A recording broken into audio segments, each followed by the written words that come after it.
pagi bersama tekan kepala, pejamkan mata sejenak. Bapa yang bersemai dan kerajaan surga, inilah anak yang kau kasihi, dan kami ada sebagaimana ada karena Engkau. Kami merasakan kasih sayang yang daripada Tuhan. Oh, hari ini kami bisa bernapas, semua ini karena anugerah-Mu. Maka sebelum kami mengadakan artis lain, kami mengadakan mesbah pribadi, mesbah keluarga, dan kami boleh naikkan pujian dan penyembahan, dan kami rindu untuk mendengarkan renungan firman-Mu. Roh Kudus, ungkapkan firman-Mu. Roh Kudus, celikan mata rohani kami, dan firman-Mu jadi berkat buat kami, dan kami juga boleh naikkan doa syafaat kepada Tuhan. Haleluya. Amin. Shalom. Pagi, mari sama-sama kita akan membuka firman Tuhan. Kisah Para Rasul pasal 19. Kisah Para Rasul pasal 19 ayat pertama sampai ayat yang ke-12. Kisah Para Rasul pasal 19 ayat pertama sampai ayat 12. Paulus di Efesus. Ketika Apolos masih di Korintus, Paulus sudah menjelajah daerah-daerah pedalaman dan tiba di Efesus. Di situ dapatinya beberapa orang murid. Katanya kepada mereka, "Sudahkah kamu menerima Roh Kudus ketika kamu menjadi percaya?" Akan tapi mereka menjawab, "Belum, bahkan kami belum pernah mendengar bahwa ada Roh Kudus." Lalu kata Paulus kepada mereka, "Kalau begitu, dengan baptisan manakah kamu telah dibaptis?" Jawab mereka, "Dengan baptisan Yohanes." Kata Paulus, baptisan Yohanes adalah pembaptisan orang yang telah bertobat, dan ia berkata kepada orang banyak bahwa mereka harus percaya kepada Dia yang datang kemudian daripadanya, yaitu Yesus. Ketika mereka mendengar hal itu, mereka dibaptis dalam nama Tuhan Yesus. Dan ketika Paulus menumpangkan tangan di atas mereka, turunlah Roh Kudus ke atas mereka, dan mulailah mereka berkata-kata dalam bahasa roh dan berubah. Juga mereka ada kira-kira 12 orang. Selama 3 bulan Paulus mengunjungi rumah ibadah situ dan mengajar dengan berani. Oleh pemberitaannya, ia berusaha meyakinkan mereka tentang kerajaan Allah. Tapi ada beberapa orang yang tegar hatinya. Mereka tidak mau yakinkan, malahan mengumpat jalan Tuhan di depan orang banyak. Karena Paulus meninggalkan mereka dan memisahkan murid-muridnya dari mereka, dan setiap hari berbicara di ruang kuliah Tiranus. Hal ini dilakukannya 2 tahun lamanya, sehingga semua penduduk Asia mendengar firman Tuhan, baik orang Yahudi maupun orang Yunani. Oleh Paulus, Allah mengadakan mujizat-mujizat yang luar biasa. Bahkan orang membawa sapu tangan atas kain yang pernah dipakai oleh Paulus dan letakkannya atas orang-orang sakit, maka lenyaplah penyakit mereka dan keluarlah roh-roh jahat. Puji Tuhan. Suatu mutiara yang indah pagi ini. Apa yang dikerjakan Paulus? Ternyata ada juga orang yang senang. Inilah disebut pelayanan. Gak semuanya orang senang. Gak semuanya orang masa diberkati oleh firman Allah melalui Paulus. Mungkin saudara menyampaikan firman Allah, mungkin saudara melayani. Dan ingat, gak semua orang menerima firman Tuhan atau nasihat firman Tuhan. Sebab jelas firman Tuhan katakan, ada jatuh di tanah yang keras, berbatu, semak kuning. Tapi ada tanah yang subur, tergantung tanah hati manusia itu. Kalau dia keras, dia akan timbul apa dikatakan tegar. Sebagaimana firman Allah berkata pada ayat yang ke-9, tetapi ada beberapa orang tegar hatinya.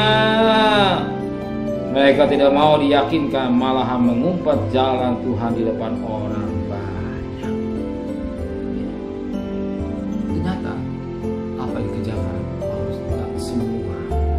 Ternyata apa berita firman Allah disampaikan Paulus, tidak semuanya mereka mau terima, bukan saja menerima, tapi di tanah yang subur. Ternyata didapat tanah yang keras. Itu kan tegar hati. Tegar hati. Gak semua orang senang firman Allah. Gak semua orang senang mengadakan mesbah pagi hari, mengadakan mesbah keluarga, mesbah pribadi. Gak semua. Banyak alasan-alasan, saya harus kejar, harus mengejar target, saya harus bekerja, saya harus begini, harus begini. Silakan. Firman Tuhan gak enak untuk telinga saya. Firman Tuhan itu ditunggu. Inilah manusia. Gak semua ada respon. Dia bisanya pengkhotbah, bisa pendeta. Tidak. Kenapa? Inilah manusia. Kenapa? Tergantung tanah hati seseorang. Bahwa tanah subur atau putih, tanah berbatu, semak duri. Tapi yang sangat menarik, jatuh di tanah yang keras. Itulah kata tegar. Maka firman Allah jelas dalam Ibrani pasal yang ketiga pada ayat 7. Sebab itu seperti dikatakan Roh Kudus, pada hari ini jika kamu mendengar suaranya atau firman-Nya, janganlah keraskan hatimu atau tegarkan hati. Tergantung tanah hati seseorang menentukan pertumbuhan rohani seseorang. Tergantung tanah hati seseorang ketika mendengar firman Allah. Dia bikin bisanya si pengkhotbah atau yang baca. Tapi kembali firman Allah yang mengingatkan, menjelikan, membimbing, menasihati. Ini jadi masalah, jadi makanan rohani buat kita. Kalau dia mau rendah hati, dia mentaati firman Allah katakan, ya, orang yang mencari Tuhan tidak akan dibuang sia-sia.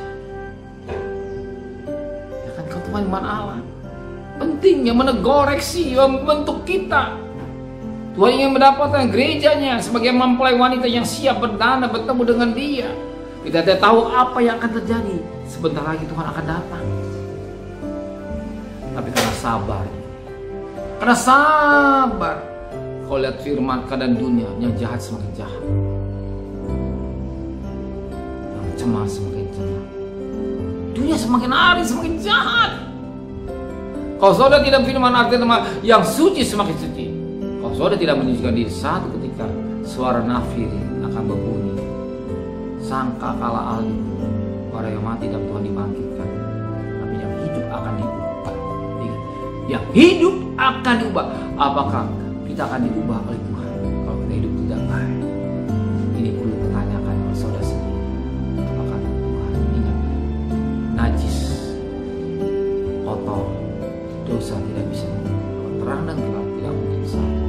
Kalau di akhir zaman banyak mendekat diri menyucikan diri kita dari bakal cacat celah kita. Supaya kita hidup ini berkenan, maka jangan tegakkan hati. Paulus berjuang, berusaha, tapi enggak semuanya menerimanya. Tapi saudara orang yang sangat diberkati, yang mau mendengar firman Tuhan dan mempraktikkan, saya percaya Tuhan juga tahu kebutuhan saudara. Amin. Benar Bapa di surga.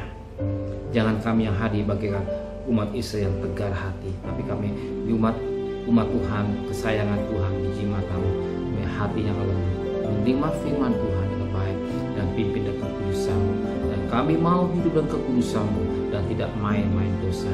Kembalikan besok pagi dalam keadaan tubuh yang sehat, dan sebentar kami bekerja, berdagang, sekolah, kuliah, serta perjalanan kami pergi dengan selamat, pulang dengan selamat, dan Engkau tahu kebutuhan kami Tuhan.